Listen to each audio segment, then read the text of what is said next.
Trump claimed Obama wasn't smart. Obama responded with one line that exposed Trump for what he is. Watch the burn that left him reeling. Good evening, everyone. You know I love my job. Every day something happens that makes me think, no way. This is real life. And tonight we've reached peak absurdity. Donald Trump, the man who once suggested injecting bleach to cure COVID, stared at a solar eclipse and claimed windmills cause cancer, decided it would be a good idea to publicly question Barack Obama's intelligence in 2024. We have people running this country who are stupid, the stupid. How can I describe our leaders better than the word stupid? Really, right? There's no word.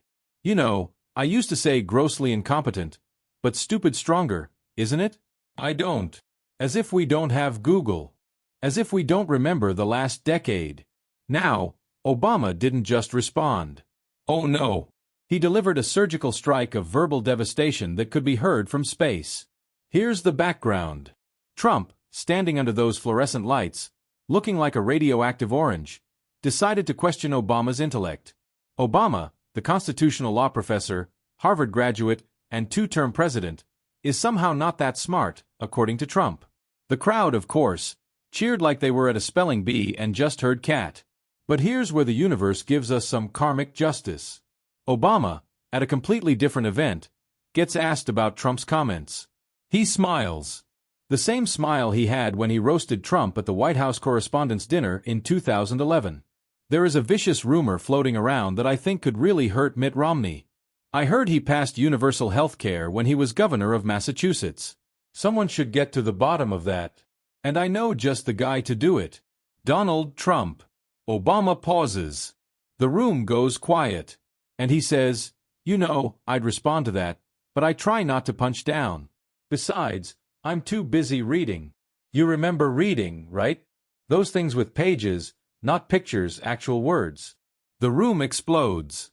Social media starts smoking. Somewhere in Mar-a-Lago, Trump felt a disturbance in the force. But Obama wasn't done. He leans in and continues. I mean, I could engage with someone who thinks you need a photo ID to buy cereal, but that requires, a baseline understanding of how grocery stores work, and reality is pretty important too. Boom.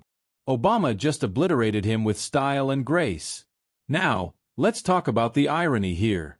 Donald Trump, a man whose greatest intellectual achievement is probably convincing people a reality TV show qualifies him to run a country. But I also did a cognitive exam, which is always very risky because if I didn't do well, you'd be the first to be blaring it. And I had a perfect score, and one of the doctors said he's almost never seen a perfect score. I had a perfect score. I got the highest score. Is questioning someone with a Harvard law degree, a published author, and the ability to deliver speeches that inspire millions.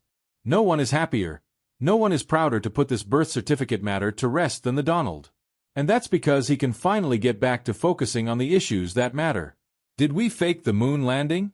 What really happened in Roswell? And where are Biggie and Tupac? Let's break this down. Obama graduated magna cum laude from Harvard Law School, taught constitutional law, served in the Illinois State Senate, the U.S. Senate, and as president.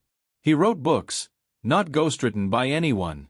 He can speak in complete sentences and understand complex policies. Trump inherited millions, went bankrupt multiple times, ran a fake university, and claimed health insurance costs $12 a month. He thinks windmills cause cancer and that raking forests can stop wildfires. He misspelled his own wife's name in a tweet. See the problem here? It's like watching a goldfish challenge a dolphin to a swimming contest. Trump could have just stayed quiet. He could have played golf, eaten his well-done steak with ketchup. But no, he poked a bear.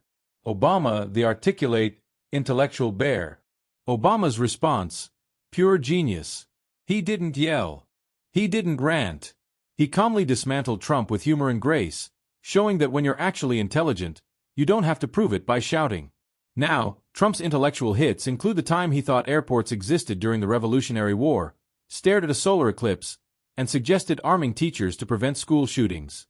Obama, on the other hand, spent years navigating the most challenging economic crisis since the Great Depression, brokered international agreements, and understood complex issues without needing a map. Trump, meanwhile, can't even pronounce Useed, thought Frederick Douglass was still alive, and couldn't even figure out how to close an umbrella on Air Force One. Yet, he's questioning Obama's intelligence. And Obama's response, "I try not to punch down," is a masterpiece. It's polite, but it also establishes that engaging with Trump would be beneath him. He's implying Trump is so far beneath him, it wouldn't even be a fair fight. You remember reading, right? This jab is perfect because it calls out Trump's well-documented ignorance of reading, his briefings that were too short for him to focus on, and his reliance on cable news instead of actual books. Good night, everyone.